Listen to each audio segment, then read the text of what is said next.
it has come to. And also because we treasure our nation. Yeah. We are more like a family nation.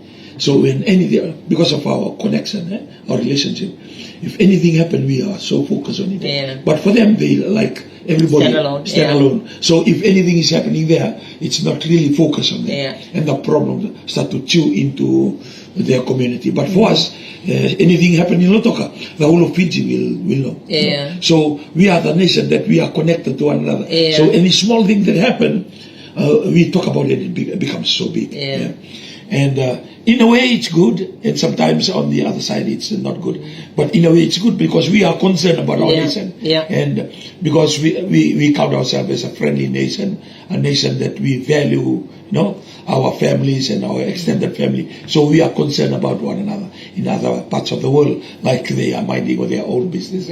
So if their family go there, and I believe because of what happened and our size, anything like that, it's blown out of proportion. But we must not take it lightly. It's a time to fix it. And I believe the solution is out there. Any problem, it has a solution. It should have solution. And well, maybe you may be bored with what we're talking about this morning, but realistically, it's out there. It's in our face kind of thingy. And like, I'll go back to the phone. When she said, the phone was here first before the grants. And for most parents, we use the phone. I do that for my grandchildren sometimes when you when you have to babysit for them, and then you just give them the phone. And then I want your phone. My grandchildren, they know Nana don't have any games on her phone. I don't allow anybody to access my phone or to play games on my phone. That goes from my children. Now I'm all married, and my grandchildren. They will never ask for Nana's phone. And the only one that I've allowed so far is my youngest, Lekela. Because we can be, stuck in the car and she's bored, or we can be somewhere that I took her and she's bored, and she'll turn to me and say, I want to watch. And that's when I have to search for something. On YouTube, it's usually Peppa Pig, or Rama and Diana, the things that they watch, and then I'll give it to her. But when she said that phone was here first, a lot of issues that she reported, and according to the statistics that the police have, I didn't emanate from the grants, but from the phone. Things that they watch on the phone, pornography, and they're practicing it out. If it has led to the fact that the youngest mother to be a 9-year-old and the youngest father to be a 13-year-old, that's not grants. According to their finding and investigation, it's their access to the phone. So maybe on this program, we would like to remind parents, check what your children are watching. Know what they're watching. I had a friend in the office who I used to work with, Melinda. She came in one day to my office and she said, I've got she's got 2 sons and a daughter. And said, I found this app. I really didn't, because I don't control. I leave it to their parents too. And for my other grandsons, I don't really override because I don't give them the phone.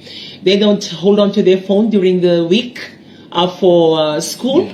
They're supposedly only supposed to get it Friday after they finish their homework, and they give it back on Sunday. That's the rule in this house for students.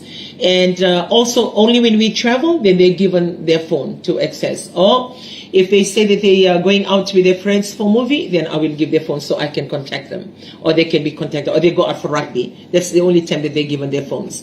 For the 3 seniors, for Joshua and his friends, now they're holding on to their phone because they no longer go to school. They're just waiting to move on with their life. But for the 2, it depends.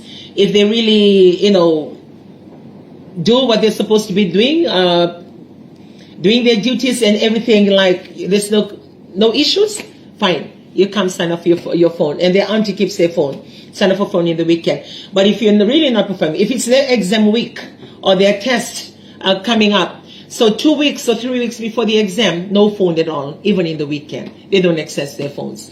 And also for our dinner table or for our meal times, I put out a rule: no gadgets on the table. So when you come to the table, you eat like humans, you look at each other, you know each other's face, and you create a conversation.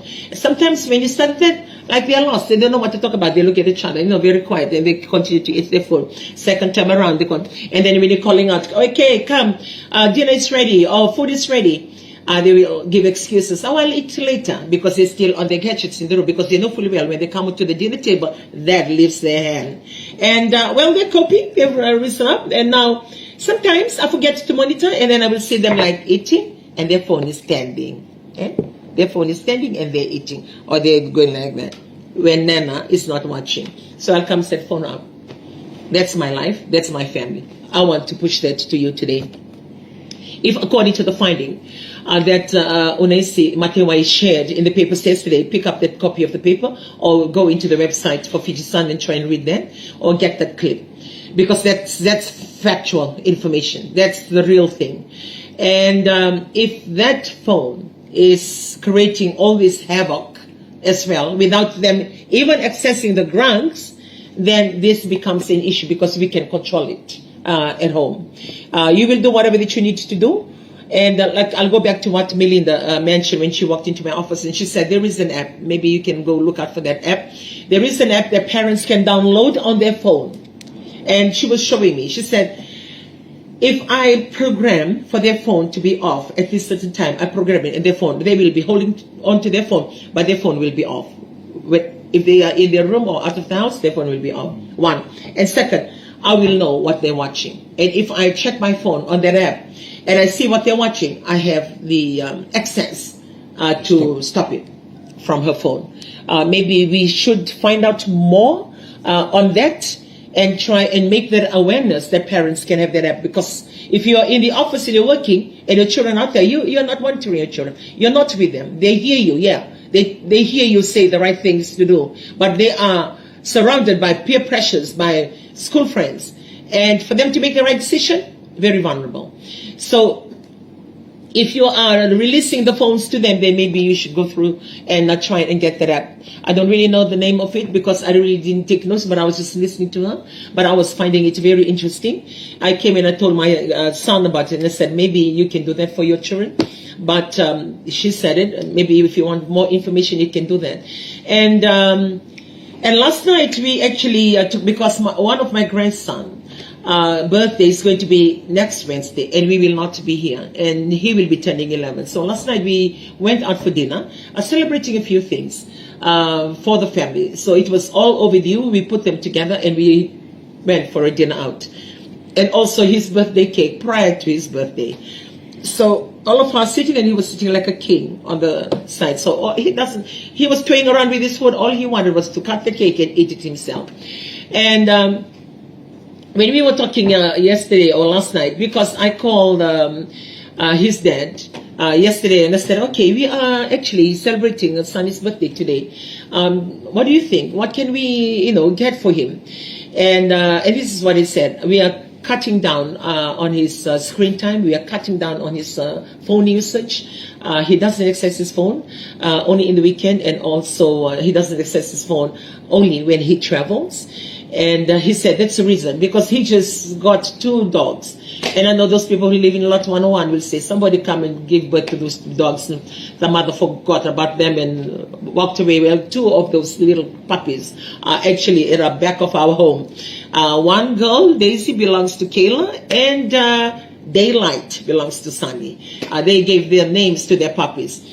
So he said, I brought the puppies. I'm trying to create things. We are trying to create things with Nate, who is their mother, to try and get his interest or their interest more into physical things other than the phone. There is a 3-year-old granddaughter of mine. Oh, she loves the phone, her program. It's either Peppa Pig or whatever she's watching, and tablet. And if she's eating, she said, can I get my tablet, please? Like that. So now the dogs, at least the puppies at the back, has taken time out from the screen.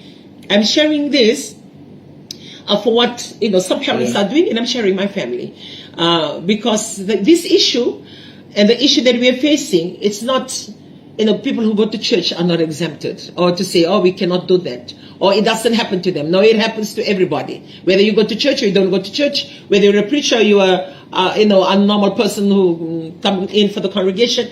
The issues is not choosing which applies to who. It's everybody. Whether you're sitting right in the high house of authority, or you are just a commoner walking on the ground, or selling crops from the market or a vendor out there on the roadside, the issue affects everybody, regardless of your ethnic group, regardless of your status, regardless of your religion, regardless of who you are. The same issues we face all the time, and these are the basic ones. So when he said that, and then I said, okay, so what can we get him? I said, right now, no, it's okay. So when he said that yesterday, I said, okay, so we just said a birthday song and everything, and he was sitting there. And when it was time, he gave his speech last night, thanking everybody, thanking God for everything. And when the father spoke last night on his birthday, and then he said, we gave options to Sunny on how he wanted to celebrate his birthday. And all the options that we've given, including his friends, going out, all those things. And he mentioned, but he responded saying he just wants to spend it with the family. And what the father said, I'm glad that it has to come from him, that he knows what he wants. He's matured enough to know the difference of everything. And you're talking about somebody going to be turning 11. And they're really cutting out on their screen time. I can't do that to my older grandchildren because it's like, I always tell them, when you carry the phone, I hope you can carry the Bible like you carry your phone. To have something on your hand all the time. It's like when we started our family, way back then there was no none of the phones, no mobile. So it was easy. Even the screen. We only watch news. And Bible stories. Yes. So it was easy, and there were a lot of activities outside. Barbecue, weeding, planting, and also the church activities, practicing. All those things, they help to take away the time of idleness. Nowadays, when the phone comes in, and if we are not careful, as you mentioned, then the phone is there to show them whatever they want to watch. So it's something that we need to take it very seriously, the usage of phone. Because you can be strict to a lot of things at home. Stop them from watching these things on the TV screen. Tell them not to do that, not to be in their company of bad children. Or there's a lot of things we can tell them, but you can't stop what they're watching. But the phone is right. They're accessing everything that you are saying, the taboo, they're accessing it through their phone. So it's something that we need to take it seriously. As drunkenness, committing adultery, stealing, all those robbery, even killing, fighting, people are watching assault and murderers. And then it becomes normal. So before, when we watch the screen and when there's fighting or killing on the screen, like we turn away. It's something new. But nowadays, all those that it's like they're excited when they watch those. Even and it comes in the form of games. Yes, even I was just about to say that. Even when you talk about killing, it's put in the form of games. So they love killing one another, even though it's a game. But there's killing. The spirit. It's just like sports, when you watch sports. But before the sports, it's killing. Okay, release all these people and release the gladiators, the lion, the tiger. And people love to see when the flesh of human being are torn into a coliseum in a stadium. But they put in a sports nowadays. So the spirit is always there. So that's why God will always come into the solution. Because it's about fighting. It's evil and good. And they change their form, they change the players, but the spirit remains. So we just need to be on guard all the time. And you mentioned about parenting, because we talk about youth, we talk about women, we talk about men, even in the church. But there is no subject on parenting. I think the churches should pick on the parenting. Because the parenting is something that you show and you give an example. That means you are there all the time. Well, we tried to do that Matavo Valley conference. I think we should really sink in and spend more time on the role of parents, other than just the role of a mother and a wife, and the role of a father and a husband. At the moment, we're focusing on the individual. Individual. And then we only use the couple in a very short. And And time. when we talk about couple, we're just talking about the The relationship. relationship, yeah. Now, We like, need to talk about this. their parenting. duty Yeah. to the children, because that's where the problem. So when children, they don't have parents, they are access to Yeah. everything, and that's when you're sharing. Really, to me, it really struck me, because parenting, like for us when we get married, there was nothing on parenting. Yeah. How to look up. And the only parenting experience that a lot of us are doing now You is see. what you see from home. Yeah. Growing up. Like for me, I was not taught. I didn't hear it being taught, because it's nothing that Yeah. you can hear. But it's everything that I see my parents do, and everything that I experienced through my parents. So I brought that teaching with me to my family. It worked. It worked, because we were a very close-knit family. And it really worked. But I learned things along the way on how that works for me. Now it doesn't work for my children. I tried, and I had, a rebuff. So like say, I grew up in a home that only 2 girls in the house. We're not allowed to go out of the house at 6 o'clock in the evening. And that was okay. We were in the farm. Environment was different. The years were different. And you don't really rebel to your parents. It's like, I don't know what it is. But growing up at that time, maybe you people will experience this as well, because we are sort of like in the same age group. When your parents talk to you, it's like, ikaw sa kami nga nagdursa, baka ikaw sa mayo nga, ikaw nakaba. Sa ganyan doon na bango, oh, bless it. I don't know, but I never experienced that for any time, for my parents to tell me something, and for me to be angry, or for me to say no. It's like, that love within the family, that you just love to obey and love to listen. And that is what you cannot change now. The time has changed. Well, I brought that, like everything we say, or my parents will say, like what I said, we never liked our father. We talk about it as siblings, we'll say, man, I don't know why dad doesn't allow us to go. Or when we go to the festival, just when we come in and watch all the float, to the last float, and you can hear your father's voice saying, get in the car, we are going back. And you've just reached the ground. You see the candy floss from afar. You see the Ferris wheel, just like normal children, but you don't even get to taste it. You get back in the car and go home. There was no stamping your foot and saying, I don't want to go back. No, it's like, obediently get in the car and we just go home. But when we come home, and that's when we sit and say, I don't know why dad never allowed us to do that. Nobody ever bothered to go and ask him, but we talk about it. I don't know why he does that all the time. Why he always do that. So we always talk about it, but we don't show them. Or we don't even tell them. It's respect. That respect for your parents. It's an era of respect and honor. And then I brought that to my family. So when I start my family, I start doing the same thing to my children.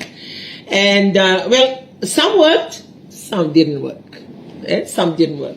So when I tell my daughters, you stay home if it's time, you don't go out, you stay inside the house, they'll find ways. There's not only the main door, there's windows, there's back door, there's a lot of things in the house. So what I'm trying to say, that like the upbringing then for my time and my age was not the same, even though the, whatever that we have now was not there, but it wasn't the same. So I cannot bring what I have been exposed to. Some worked and some wouldn't work. So I need to be realistic with my parenting, that if it works for me, then some of the things that works for me is not going to work for my children. So it was a trial and error. But I didn't hear from anybody else. It was just a trial and error as I look after my children and teaching them. So because we never watch anything in the house, there was no TV then. We only hear the radio. And we know all the songs in the radio, listeners' favorites every Sunday. We know the English ones, we know the Fijian one, all these Kambonindele, Kande, and everybody. We know the songs because it's the only thing you hear. And when you do the same to your children, it doesn't work. Some work. So the only thing that I could do, I order these Christian movies from Copeland Ministry. And comes to the shipment, or when I travel, because we were working for the airline, I look for all these gospel stories. And then it used to be VHS that you played. And that's the only thing they watch, apart from the news, when TV came on board. And the phone, they have to really work hard. I think some of them were in high school when they come through. And that's when I, introduced them to the cell phone. And yeah, like what I was sharing, from what worked for me, what worked for my children, now doesn't work for my grandchildren. Some may not. And there is no proper learning or teaching on parenting. So I took whatever that I've been exposed to sort of like try and make it work until today. Then you know what works, what doesn't work. And most of all, like because I'm a Christian and I believe in, I trust in God, I commit all to Him. So He becomes my teacher. He becomes my director. He becomes that thing that I never have. So He fills up the gaps for me. The things I don't know, He gives me the ability to know. And the strength that I don't have, He gives me that strength that I don't have. And I trust God. I've been trusting God for my life growing up because I don't go out or do all those things a normal woman or girl would do. And having my children at a very young age, I was 18 when I got married. I've never gone back to my mother to ask for help. I've never gone back to my brothers to ask for help. I trusted in this God that I believed, that I was taught growing up into, to be the only salvation for me that helps me. He went for studies for 1 year out in Thailand, and we hardly have anything. My mother was staying with me, but I will never tell my mother that we are running short of money, or I'll never tell my mother there's no food in the house. I took that on, trusting God. And like what I said, for this program, most of the time we say it's not a church program, but I cannot help not sharing with you what works for me. And the only thing that works for me growing up was my God. And I trust God for my children. Some didn't work out. I share a lot of that. My eldest daughter just go out into the world. I can't keep them. I don't force them to go to church. I will say, if you're in this house, we all go to church on Sunday. And this is what we do. And I gave them a lot of freedom. And if they choose, and I will tell them, look, if you go this way, this is what you will face. If you go this way, this is what you will face. But the choice is yours. And they make their own decisions. And until today, I hear them when they do their gratitude, or I hear them talking to their to my grandsons. And it comes out when I hear them saying, you know, Nana used to be saying the same thing to me growing up. We hear the same, whatever that we heard then, we're still hearing now, Nana telling you people. We used to hear that. And I didn't listen. I went this way. And this is what I face. So you're not only just listening to Nana, you're listening to somebody who have made the wrong decision and took me the other way around. If I had, you know, if I can turn the clock back, I only wish that I could have listened to Nana then. Well, Nana is still talking today. And like what I said, so with everything that is evolving, as much as possible, I love just being with my family. We were talking yesterday with Auntie Luisa. She was sharing her experience because they went and had a reunion in New Zealand where one of the only brother lives, and also one of her sisters. And they took their mom with them. Their mom is here in her 80s. And to celebrate one of their birthdays, 21st birthday. So they all met in New Zealand. And she was sharing with us yesterday. She said, my brother is so unusual. He doesn't really go out to the family. He keeps to himself. And he financed most of us to come across because of that 21-year-old nephew of his. It's sort of like the older sister's son, but they're working there in his company. So they all came together as a family to celebrate the 21st birthday. And you know, when she was saying it, and we were having a good laugh about it yesterday, and she said, and straight after the birthday, she said, okay, if you people want a big songo and you want to bring all other relatives, you can go and do it yourself. But now it's finished and we all go back to our house. And she said, it's so unusual because they are in New Zealand and they've lived there for years. You know, with the achievement that he's achieved, sort of like his focus. And then when she was saying the story, she said, you know, when I was listening to him, and all of us would say, man, why is he like that? And when she was telling the story yesterday in the office, and she said, you know, Auntie Rai, when I was, he's so, and then I remember you, so like you, you know, you don't like all these things.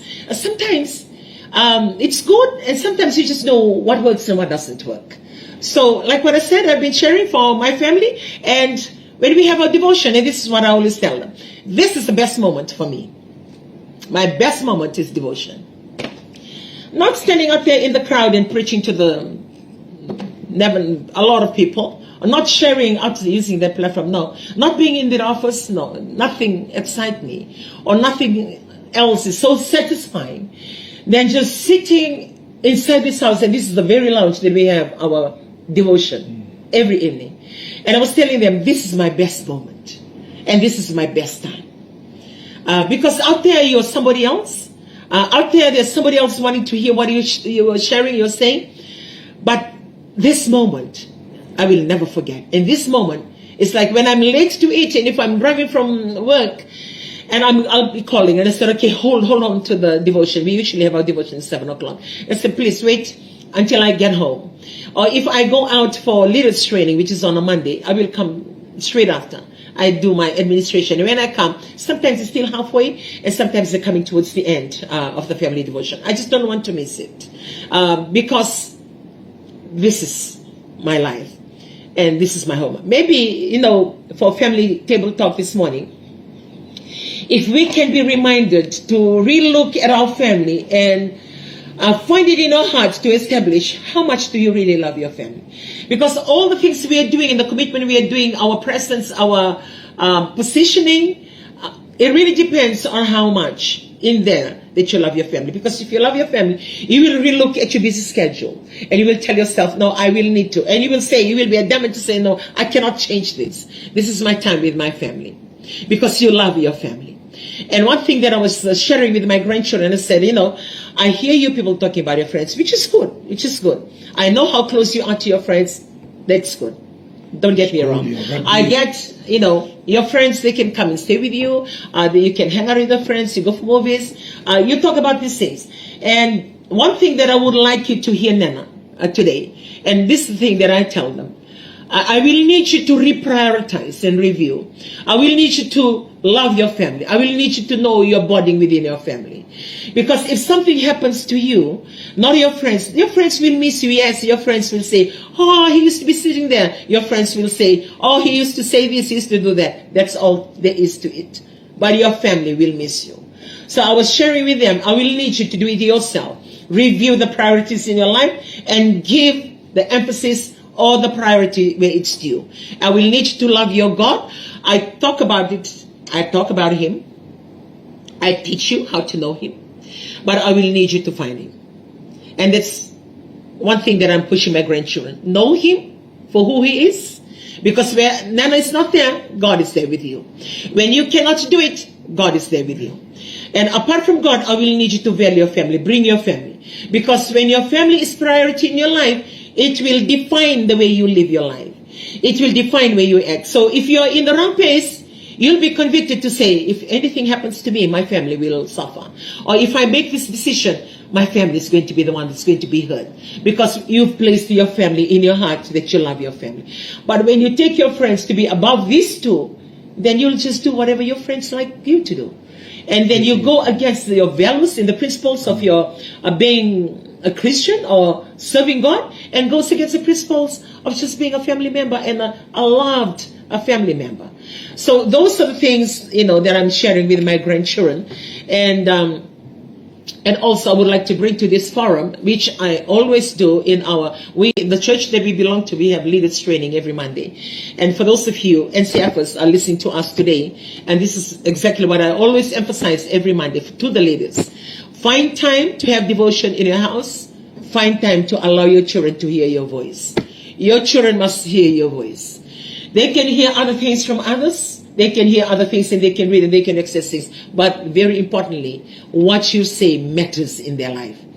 Because it will ring in their ears all the time. It will be at the back of their head all the time.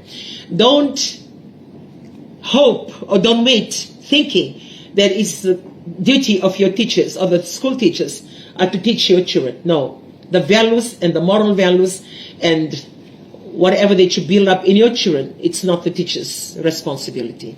It's parents. So we should instill that values in their lives. We should be the one, encouraging them, teaching them, telling them, and supporting them from home. But we can only do that when we have the time and find time to be inside the house.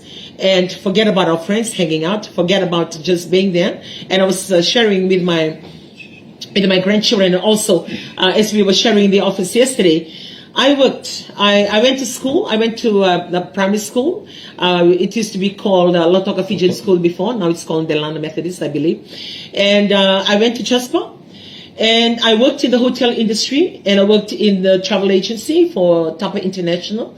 And I worked in the airline. That's my experience. And I was sharing with them in the office yesterday.